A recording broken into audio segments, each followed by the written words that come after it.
الحمد لله الذي أوضح لعباده طرق الهداية ويسر لهم أسباب النجاة والبقاية، وأنزل كتابا يشتمل على العلم والدراية.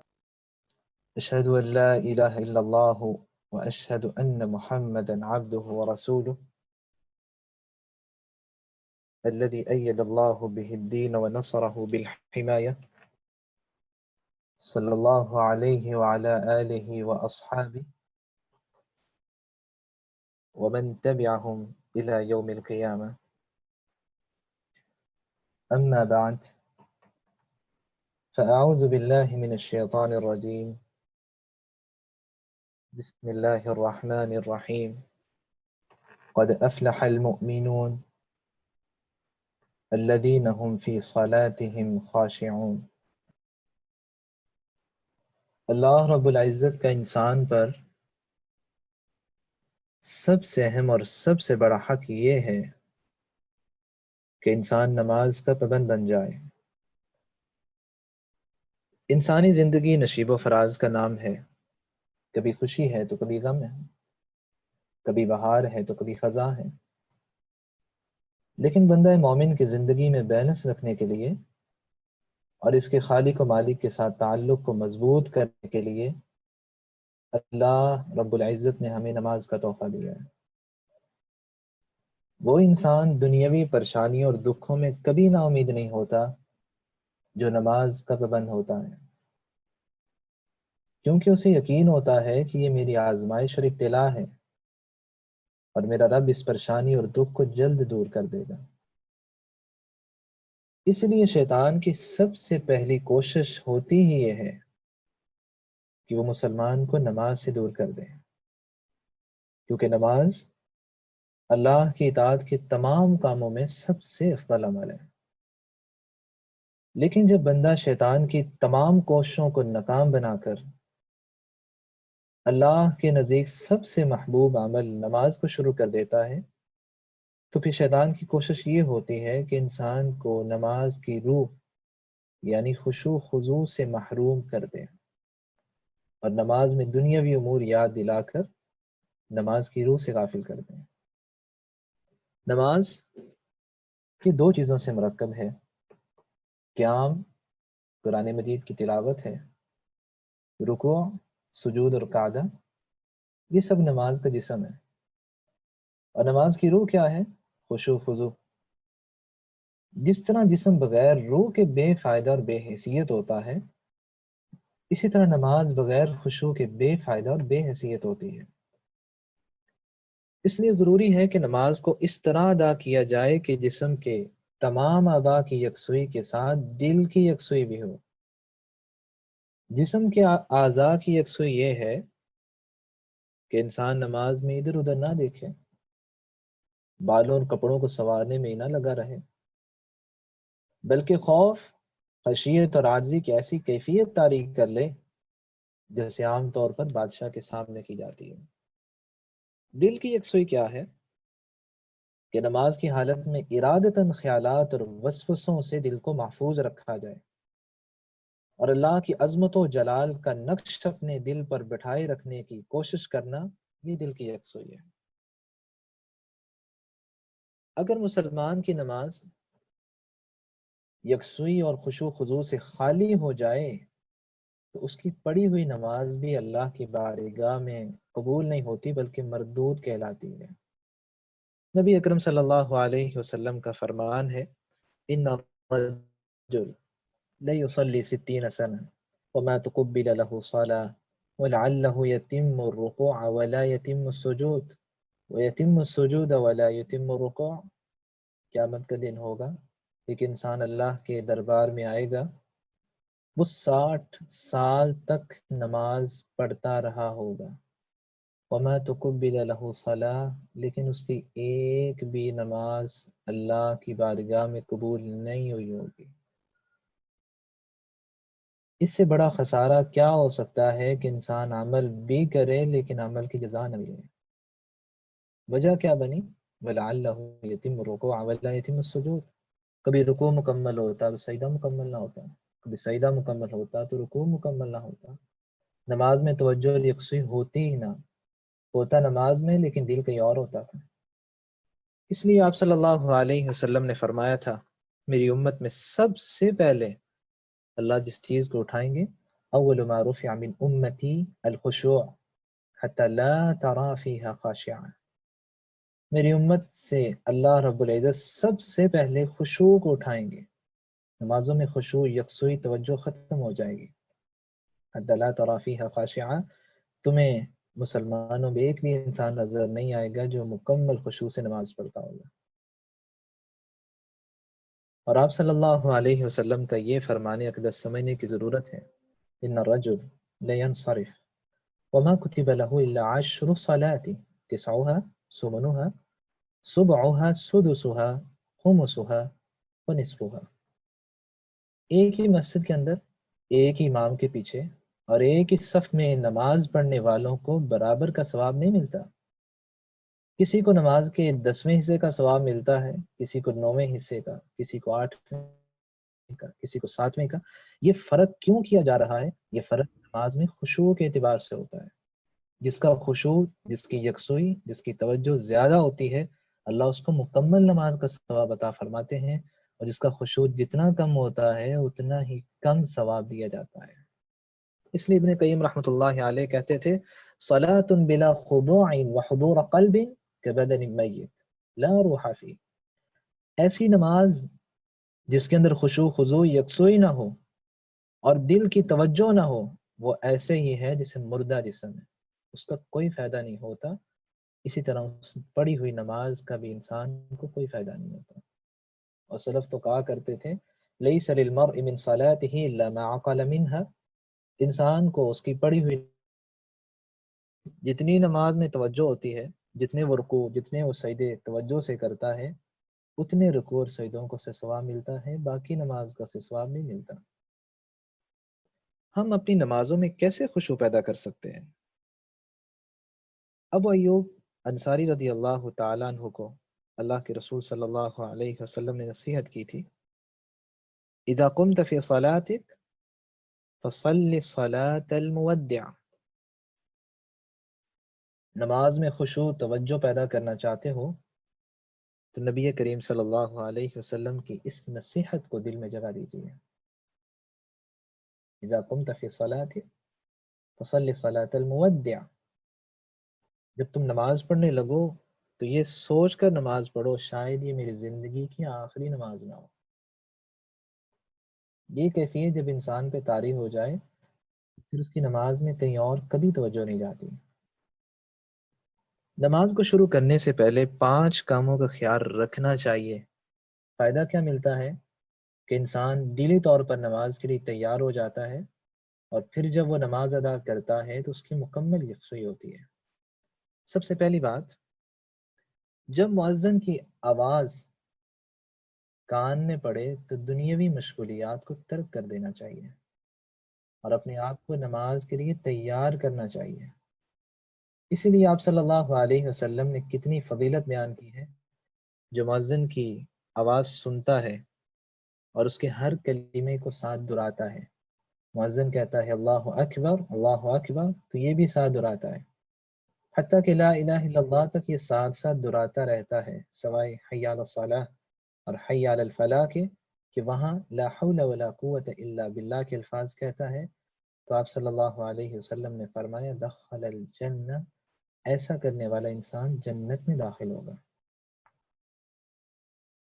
اور آپ صلی اللہ علیہ وسلم نے یہ بھی حدیث مبارکہ ارشاد فرمائی، جو مؤذن کی آواز سنتا ہے، اذان کا جواب دیتا ہے اور اذان کے بعد یہ الفاظ کہہ دیتا ہے، اللہم رب هذه الدعوة التامة والصلاة القائمة آت محمدا الوسيلة والفضيلة وبعثه مقاما محمودا التي وعدته أشهد أن لا إله إلا الله وحده لا شريك له وأشهد أن محمدا عبده ورسوله، اتنے الفاظ کہہ دیتا ہے، حلت له شفاعتی یوم القیامہ، قیامت کے دن میں محمد صلی اللہ علیہ وسلم اس کی سفارش کروں گا۔ ایسا کہنے والا اللہ کے رسول کی شفاعت کا حقدار بن جاتا ہے۔ نمبر 2 کام جو ہمیں نماز سے پہلے کرنا چاہیے، کہ کھانا اگر موجود ہے تو اس کو پہلے کھا لینا چاہیے۔ کیونکہ ایسا نہ ہو کہ نماز میں یہی یاد آتا رہے کہ اچھا میں نے فلاں فلاں کھانا چھوڑ کے آیا ہوں، جا کر میں نے کھانا، تو نماز میں توجہ ختم ہو جاتی ہے۔ اور آپ صلی اللہ علیہ وسلم کا فرمان بھی ہے لا صلاۃ بحضرات الطعام، کھانا موجود ہو تو پھر نماز نہیں ہوتی، پہلے کھانا کھا لینا چاہیے، اس کے بعد نماز پڑھنی چاہیے۔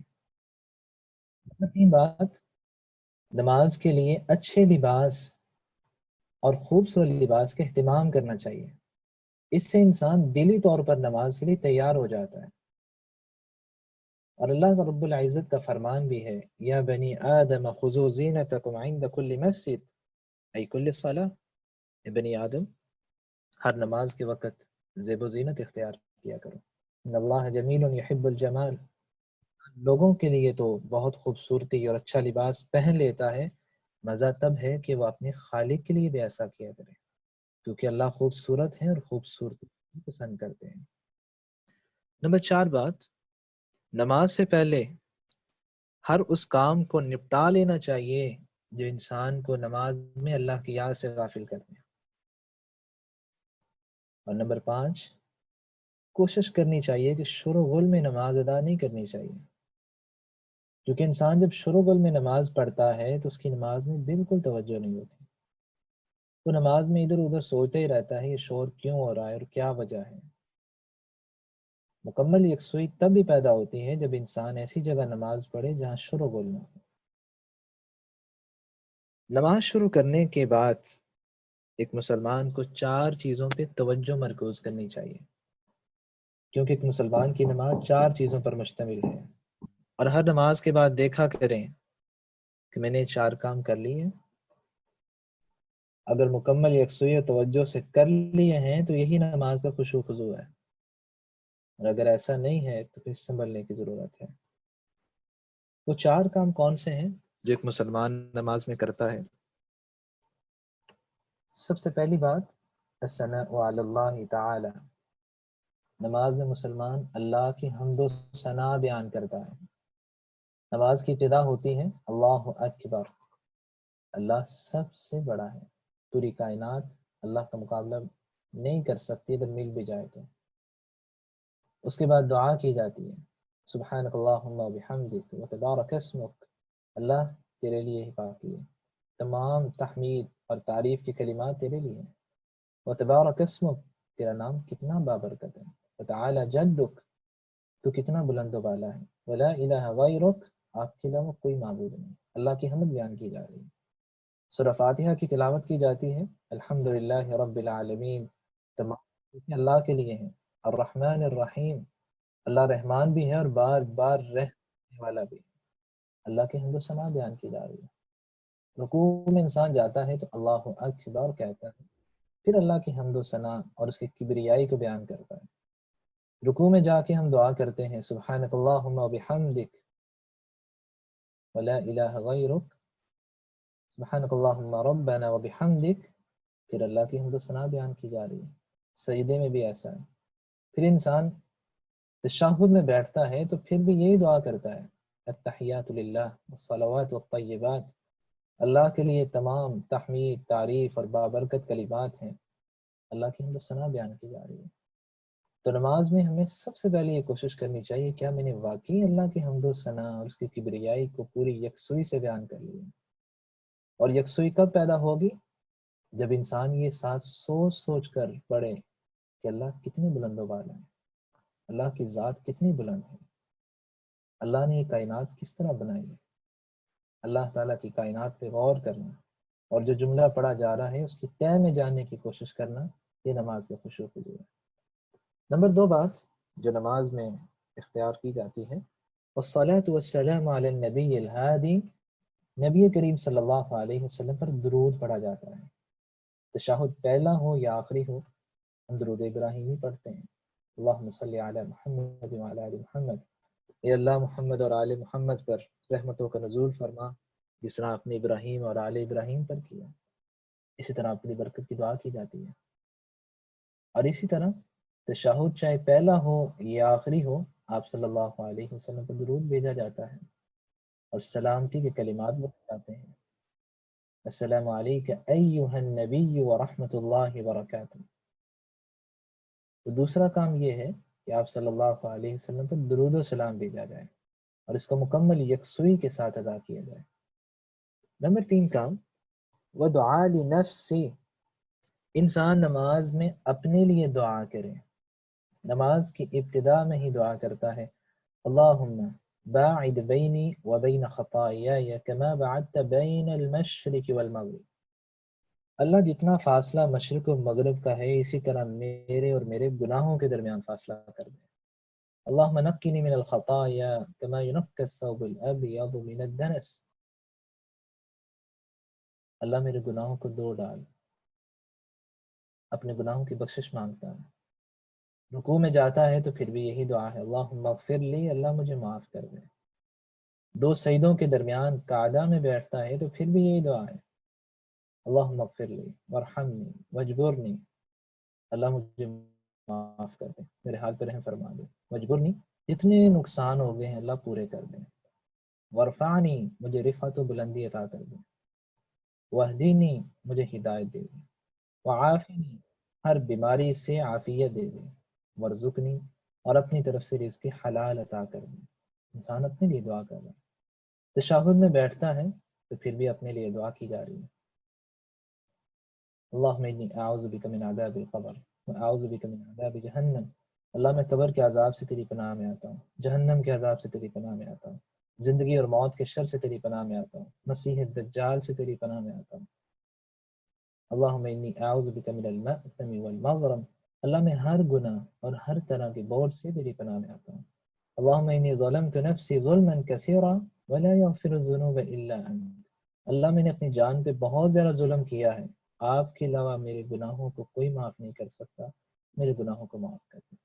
انسان اپنے لیے دعا کرتا ہے، اور نماز میں سرور پیدا ہی تب ہوتا ہے جب انسان مکمل یکسوئی سے ادا کر رہا ہوتا ہے اور ہر دعا پہ غور کر رہا ہوتا ہے کہ میں اللہ سے کیا مانگ رہا ہوں۔ چوتھا کام، ودعاء للمسلمین، مسلمان نماز میں مسلمانوں کے لیے بھی دعا کرتا ہے، السلام علینا وعلی عباد اللہ الصالحین، جس طرح اللہ میں دعا کرتا ہوں کہ مجھ پر سلامتی بھیج، مجھے ہر طرح کی بیماریوں سے سلامت رکھ، اسی طرح ہر مسلمان اور نیک بندے کو بھی اللہ ہر طرح کی برائیوں اور بیماریوں سے عافیت اور سلامتی دے۔ یہ وہ 4 کام ہیں جو ایک مسلمان کی نماز میں کیے جاتے ہیں، اور یہ 4 کام ہی ہیں جس پر ایک مسلمان کی نماز منحصر ہے۔ اللہ رب العزت ہمیں مکمل خشوع و خضوع کے ساتھ نماز پڑھنے کی توفیق نصیب فرمائے، اور یہ مکمل خشوع و خضوع پیدا ہی تب ہو سکتا ہے جب ہمیں نماز کا ترجمہ آتا ہوگا، کیونکہ تب ہی نماز میں وہ لذت اور سرور پیدا ہو سکتی ہے جو صحابہ کرام محسوس کیا کرتے تھے۔ صحابہ کو قرآن مجید اور نماز کا ترجمہ آتا ہے، اس لیے وہ قرآن پڑھتے تھے تو پڑھتے ہی چلے جاتے تھے، 2 5 پارے پڑھ لیتے تھے، اور آج ہم ایک صفحہ پڑھ لیں تو تھک جاتے ہیں۔ وجہ کیا ہے؟ ہمیں ترجمہ نہیں آتا، نماز میں وہ سرور نہیں آتا، کیوں؟ ہمیں نماز کا ترجمہ نہیں آتا۔ صحابہ کرام کی نماز دیکھنی ہے تو عباد بن بشر رضی اللہ تعالیٰ عنہ کی طرف دیکھیے۔ غزوہ ذات الرقاع کا سفر میں نبی اکرم صلی اللہ علیہ وسلم نے انہیں پہرے دار مقرر کیا، رات کا وقت تھا، تو عباد بن بشر نے سوچا کہ کیوں نہ ایسا ہو کہ میں نماز ادا کر لوں، پہرا تو دینا ہی ہے، ساتھ اللہ تعالیٰ سے بھی نظر و نیاز کی باتیں ہو جائیں۔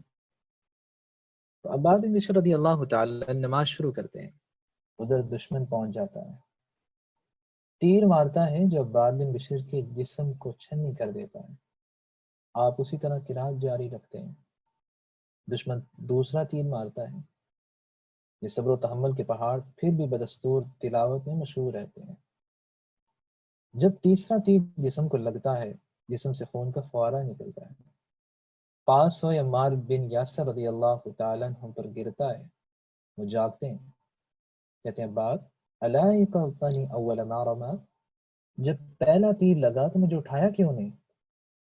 کتنے خوبصورت کلمات عباد بن بشر نے کہے، كنت في سورة أقرأها فلم أحب أن أقطعها حتى أنفذها، میں قرآن مجید کی ایک سورت کی تلاوت کر رہا تھا، مزہ ہی اتنا آ رہا تھا کہ دل چاہا ہی نہیں کہ اس کو مکمل کرنے سے پہلے نماز پڑھے.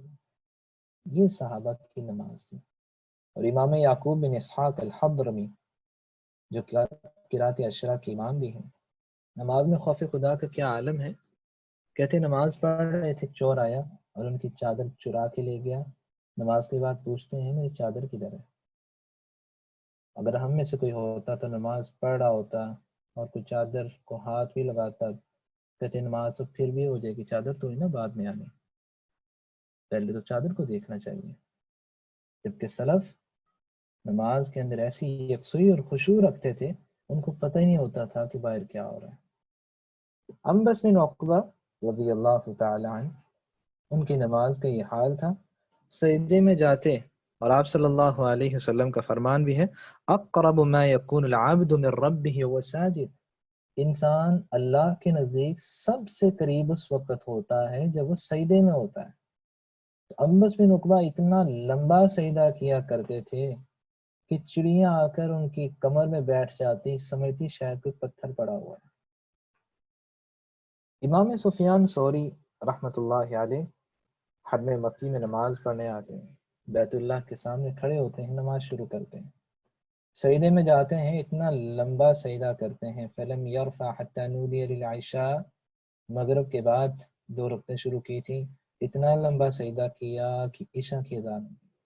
جن کی نماز میں یکسوئی ہوتی ہے ان کے سجدے لمبے ہی ہوا کرتے ہیں. ایسا نہیں ہوتا جو آج ہمارا حال بن چکا ہے. ایک واقعہ سنایا جاتا ہے بطور نصیحت اور عبرت کے سنانا چاہوں گا. کہتے ہیں گاؤں کے اندر ایک امام صاحب نے نماز پڑھائی. نماز مکمل کرنے کے بعد کسی نے کہا کہ آپ نے 3 رکعتیں پڑھائی ہیں، کسی نے کہا نہیں 4 ہی پڑھائی ہیں. امام صاحب نے کہا میں نے 4 ہی پڑھائی ہیں. شور و غل ہوا، تو تکرار ہوا. ایک آدمی کھڑا ہوا، کہا میں فیصلہ کرتا ہوں کہ کتنی رکعتیں پڑھی گئی ہیں. کہا آپ کو کیسے پتا؟ کہا اس طرح ہے کہ میری 4 دکانیں ہیں، میں ہر رکعت میں ایک دکان کا حساب کرتا ہوں. ابھی 3 دکانوں کا حساب ہوا ہے، اس کا مطلب ابھی 1 رکعت رہتی ہے. یہ آج ہماری نمازوں کا حال ہے. جبکہ صحابہ کرام کی نمازیں کیسی ہیں؟ ابو طلحہ انصاری رضی اللہ تعالیٰ عنہ کا اتنا پیارا باغ کہ آپ صلی اللہ علیہ وسلم بھی ان کے باغ میں جایا کرتے تھے، وہاں بیٹھا کرتے. وہاں میٹھا چشمہ تھا اور پرندوں کی چہچہانے کی آوازیں آتی تھیں. ابو طلحہ انصاری رضی اللہ تعالیٰ عنہ نماز پڑھ رہے تھے اسی باغ کے اندر، اور نماز میں آپ نے چڑیوں اور پرندوں کی چہچہانے کی آواز سنی اور سرسبز سبزہ لہلہاتا نظر آیا تو نماز میں غفلت پیدا ہو گئی. نماز ختم کی، دربار نبوی میں آئے اور کہا یا رسول اللہ صلی اللہ علیہ وسلم وصدقۃ للہ فضعوا حیث شئت، میں نے یہ مکمل باغ میٹھے چشمے کے ساتھ اللہ کی راہ میں دیا، مجھے یہ باغ نہیں چاہیے. کیوں؟ یہ مجھے اللہ کی یاد سے غافل کر دیتا ہے. یہ صحابہ کا ایمان اور نماز میں خشوع و خضوع تھا. اللہ رب العزت ہمیں اپنی حقیقی عبادت کرنے کی توفیق نصیب فرمائے اور نماز میں مکمل خشوع اور خضوع کو اختیار کرنے کی توفیق دے. کسی نے کتنے خوبصورت انداز سے دعا کی، الہی جیسے تو راضی ویسے راضی کر دے، میرا کوئی عمل تو امتیازی کر دے. سر جھکتا ہے من جھکتا ہی نہیں، دل بھی کسی وقت نمازی کر دے. اللہ رب العزت ہمیں حقیقی عبادت کرنے کی توفیق نصیب فرمائے اور ہم سب کی زندگیوں کو برکتوں سے بھر دے، خوشیوں سے بھر دے، عافیت اور سلامتی سے بھر دے. اقول ما تسمعون واستغفر الله لي ولكم ولسائر المسلمين من كل ذنب فاستغفروه انه هو الغفور الرحيم. الحمد لله الحمد لله الحمد لله الحمد لله الحمد لله